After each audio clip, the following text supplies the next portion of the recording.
अगर आप भी लेना चाहते हैं देश दुनिया की तमाम जानकारी तो आज ही सब्सक्राइब करें हमारे चैनल को। साथ ही नीचे दिए बेल आइकन को जरूर दबाएं ताकि हर अपडेट आप तक पहुंच सके। नमस्कार, और आप सभी का स्वागत है।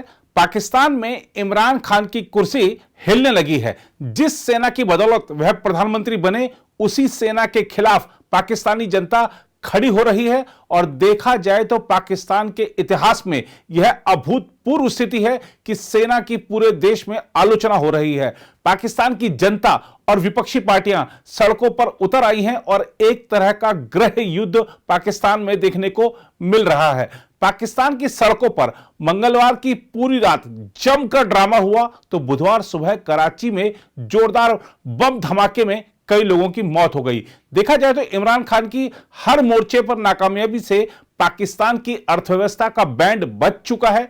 ऐसे में धीरे धीरे पाकिस्तानी जनता सरकार के खिलाफ गोलबंद होना शुरू हो चुकी थी। इमरान अपनी कुर्सी को खतरे में देख पहले ही बाहर भागने की फिराक में थे कि अब पाकिस्तान के पूर्व प्रधानमंत्री नवाज शरीफ के दामाद कैप्टन सफदर की गिरफ्तारी से देश की राजनीति में भूचाल आ गया है। देखा जाए तो इस पूरे बवाल में पाकिस्तानी सेना केंद्र में है और इमरान खान सरकार का बचाव करना उसके लिए भारी पड़ रहा है। हालात इतने खराब हो गए हैं कि सिंध प्रांत की पुलिस ने एक तरह से पाकिस्तानी सेना के बढ़ते हस्तक्षेप के खिलाफ विद्रोह कर दिया है। विपक्ष और मीडिया के चौतरफा दबाव के बाद पाकिस्तानी सेना प्रमुख कमर जावेद बाजवा को आनन फानन में जांच के आदेश देने पड़े हैं। दरअसल विवाद की शुरुआत तब हुई जब पाकिस्तान के सिंध प्रांत की राजधानी कराची में 11 विपक्षी दलों के महागठबंधन पाकिस्तान डेमोक्रेटिक मूवमेंट यानी पीडीएम का 18 अक्टूबर को विशाल जलसा हुआ। मरियम नवाज ने रैली में प्रधानमंत्री इमरान खान को कायर और कठपुतली करार दिया था तथा फौज के पीछे छिप जाने वाला नेता बताया था। इससे पहले गुजरांवाला में हुई जनसभा में नवाज शरीफ ने भी सेना और इमरान खान पर जमकर हमला बोला था। मरियम नवाज ने इमरान खान पर जमकर निशाना साधा और कहा कि इमरान खान अपनी असफलताओं को छिपाने के लिए पाकिस्तानी सेना के पीछे छिप रहे हैं। इससे पाकिस्तानी सेना की छवि पर बट्टा लग रहा है। उन्होंने इमरान खान के बारे में कहा, जब आपसे जवाब मांगा जाता है तो आप सेना के पीछे छिप जाते हो, आप कायर हो, आपने सेना का नाम बदनाम कर दिया। मरियम ने प्रधानमंत्री इमरान खान को चुनौती दी थी कि उन्हें गिरफ्तार करके दिखाएं और कहा था कि वह जेल जाने से नहीं डरती। कराची के जलसे को संबोधित करने के बाद मरियम नवाज अपने पति के साथ होटल पहुंची। इस बीच रात को ही कराची पुलिस ने मरियम नवाज के पति कैप्टन सेवानिवृत्त मोहम्मद सफदर को अरेस्ट कर लिया। मरियम ने आरोप लगाया था कि पुलिस ने कराची में होटल के उस कमरे का दरवाजा तोड़ दिया जिसमें मैं ठहरी हुई थी और कैप्टन सफदर को गिरफ्तार कर लिया। उन पर पुलिस ने कथित रूप से कायदे आजम की कब्र की पवित्रता की अवहेलना करने का आरोप लगाया। हालांकि विपक्ष के चौतरफा दबाव और ठोस सबूत नहीं होने की वजह से पुलिस को उन्हें कुछ घंटे में ही रिहा भी करना पड़ा। कैप्टन सफदर की गिरफ्तारी के बाद पाकिस्तान में राजनीतिक भूचाल आ गया। इसके बाद विपक्ष और मीडिया ने आरोप लगाया कि पाकिस्तानी सेना के अधिकारियों ने 18 अक्टूबर की रात को सिंध के आईजीपी मुश्ताक महार का अपहरण कर लिया और उनसे जबरन सफदर के खिलाफ एफआईआर पर हस्ताक्षर कराया। विपक्ष के आरोपों को उस समय दम मिला जब सिंध पुलिस के आईजीपी मुश्ताक महार अपने अपहरण से दुखी होकर छुट्टी पर चले गए।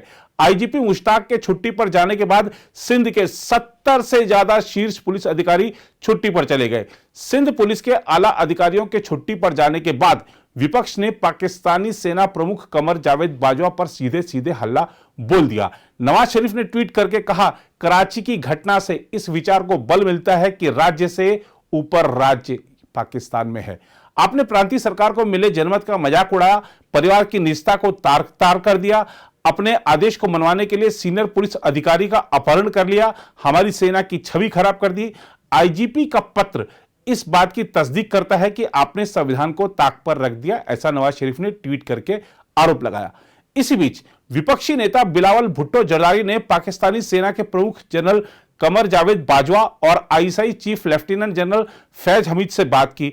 बिलावल ने आरोप लगाया था कि जिस कराची से नवाज के दामाद को गिरफ्तार किया गया वह सिंध प्रांत में आता है और इस प्रांत में उनकी पार्टी की सरकार है। उन्होंने आरोप लगाया कि गिरफ्तारी से पहले जांच एजेंसियों ने इसकी जानकारी राज्य सरकार को नहीं दी। इसलिए यह एक साजिशन गिरफ्तारी का मामला लगता है। बिलावल भुट्टो ने बाजवा को इशारों ही इशारों में चेतावनी दी कि इस तरह से सफदर की गिरफ्तारी गलत थी और इससे सेना की विश्वसनीयता को खतरा पैदा हो सकता है। उनकी गिरफ्तारी की जानकारी सिंध पुलिस के प्रमुख तक को नहीं थी। बिलावल ने सेना प्रमुख बाजवा और जनरल फैज हामिद से जांच की मांग की।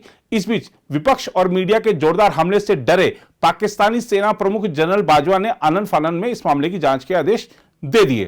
पाकिस्तानी सेना की media wing inter services public relations यानी ISPR ने बयान जारी करके कहा है कि कराची कॉर्प्स कमांडर को परिस्थितियों का तुरंत पता लगाने और जल्द से जल्द वापस रिपोर्ट करने के लिए कहा गया है। सेना के इस कदम के बाद IGP मुश्ताक ने अपनी छुट्टी को रद्द कर दिया है।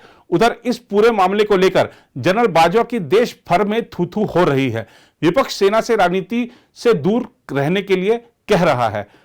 हम आपको याद दिला दें कि पाकिस्तानी सेना हाल ही में उस समय भी विवादों के घेरे में आई थी जब पाकिस्तानी विपक्षी पार्टियों ने एक ऑनलाइन सम्मेलन कर इमरान सरकार पर निशाना साधा था, तो पाक सेना के अधिकारियों ने इस्लामाबाद में विपक्षी नेताओं की बैठक बुलाकर उन्हें चुप रहने को कहा था।